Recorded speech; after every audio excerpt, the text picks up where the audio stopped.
po, meron itong tinatawag na points. Bawat product may TV points. Yung point value. So, yung point value na yan, every time you purchase a product, pag in-encode yung TV na yan, umaakyat sa'yo, meron kang rebate.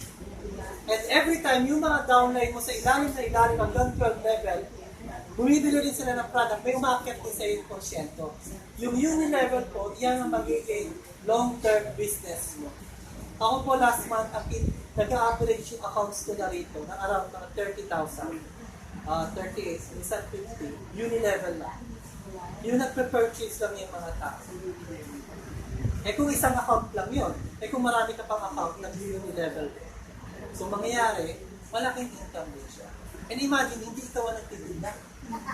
Bumibili lang yung mga tao, nag-encode lang sila, umaakyat sa iyo yung mga porsyento na hindi mo na namamalakas. And then meron din tayong overriding commission. Ang overriding commission natin, ito yung account natin na tinatawag na PBB. Meron tayong tinatawag na PBB. Pwede ka magkaroon ng overriding commission. Ang overriding commission sa ibang company, nakukuha mo lang yan pag magaling ka. Dito hindi. Ang kailangan mo lang ma-activate yung PBB mo, kailangan mo lang ng 10 direct.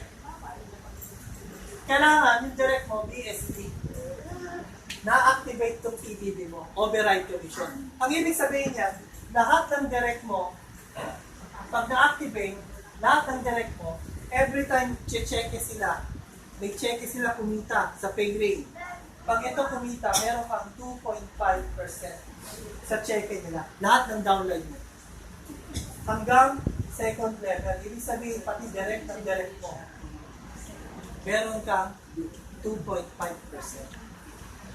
Kaya magugulat ka na lang, pag may mga direct ka na magagaling sa'yo, ito kumikita ng 1M, ito kumikita ng 200,000 every week, may 2.5% ka sa check-in. Ang kailangan mo lang, 10 direct account. Yung direct referral mo. Basta yung ikaw yung lumabas na sponsor. Basta dealer, BSD dapat. Pag nakasampu ka, activated siya, and lalabas yung income mo sa mga tao mo. Okay? May 2.5%. And then, meron din tayo tinatawag na uni-level income. From first level hanggang 12 level, meron pa commission. Lahat ng product meron po. Okay? So, dito po hindi ka mauubusan ng income. Meron ka daily, may weekly, meron kang monthly income.